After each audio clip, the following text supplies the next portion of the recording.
चालू बाजार 69व्या धम्मचक्र अनुपरिवर्तन दिनाच्या निमित्तानं पूर्णा शहरात मिरवणूक व्याख्यान संपन्न।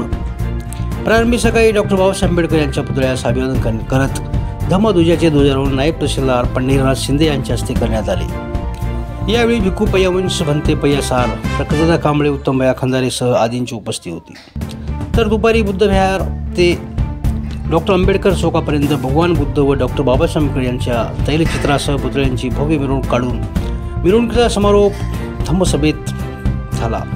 यावेळी पार पडलेल्या कार्यक्रमाच्या अध्यक्षस्थानी प्राचार्य मोहनराव मोरे होते, तर भिक्खू पय्या वंश भंते पय्या सार यांची प्रमुख उपस्थिती होती।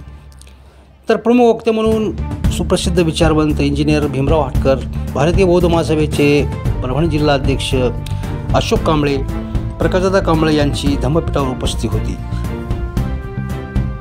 इंजिनियर भीमराव हाटकर यांनी आपल्या अभ्यासपूर्ण भाषणात डॉक्टर बाबासाहेब आंबेडकरांनी 1956 साली विजयादशमीला लाखो अनुयायांसोबत बौद्ध धम्मदीक्षा घेतली, यांचे अनेक दाखले दिले। तर आगामी होणाऱ्या जनगणनेत बौद्धांनी धम्माच्या रखान्यात बौद्धच लिहा, तर जातीच्या रखान्यात जी जात आहे ती लिहा, तर भाषा रखान्यात पाली लिहा, असा महत्त्वाचा संदेश दिला।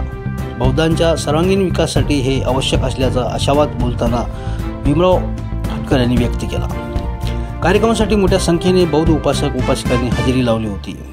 कार्यक्रमाचं सूत्रसंचालन व आभार श्रीकांत हिवाळेसर यांनी मानले। कार्यक्रमासाठी डॉक्टर बी.आर. आंबेडकर स्मारक समिती, भारतीय बौद्ध महासभा, शहरातील सर्व महिला मंडळ यांनी परिश्रम घेतले।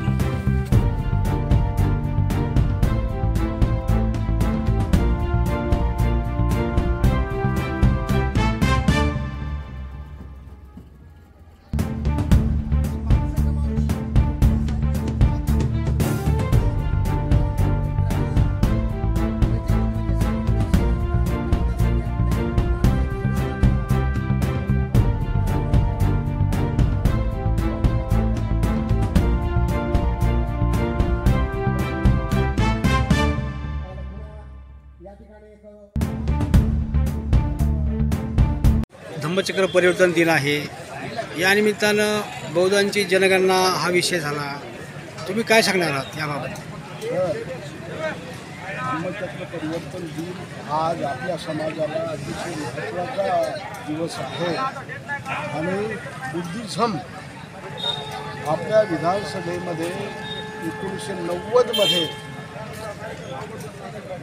महार, अनुसूचित जाती आणि बौद्धिझम हे आपल्या विधानसभेमध्ये 90ला कायद्यामध्ये पास केला विधानसभेने, आणि तेव्हापासून बुद्धिझम, हिंदू धर्म काढून टाकून बुद्धिझम हा धम्म आपण स्वीकारला आणि महाराष्ट्र शासनानेही तशा प्रकारे जातीचे प्रमाणपत्र द्यायला सुरुवात केली आणि त्यामुळे आपल्या समाजाला अतिशय महत्त्व त्या दिवसापासून आलेलं आहे।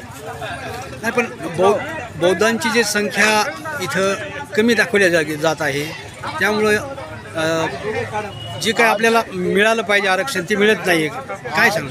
9व्या कॉलममध्ये धम्म सांगायचं आणि 6व्या कॉलममध्ये अनुसूचित जाती, अनुसूचित जमाती, ज्या ज्या जमाती आहेत, बऱ्याचशा आपल्या भारतामध्ये जे उत्तरेकडे खंड आहे तिथं नेहमीच आदिवासीचे लोक बौद्ध सांगतात, चांभार देखील बौद्ध सांगतात, इतर काही जाती बौद्ध सांगतात, जात त्यांची कोणती असो पण धम्म त्यांचा बौद्ध सांगत असतात। त्यामुळे बौद्धांची संख्या दिवसेंदिवस फार मोठ्या प्रमाणात वाढत आहे आणि ही अतिशय महत्त्वाची आणि चांगली बाब आहे। या निमित्तानं तुम्ही धम्म दीक्षाच्या निमित्तानं काय सांगणार आहात, संदेश काय पाठवणार? साहेब, आता भारत सरकार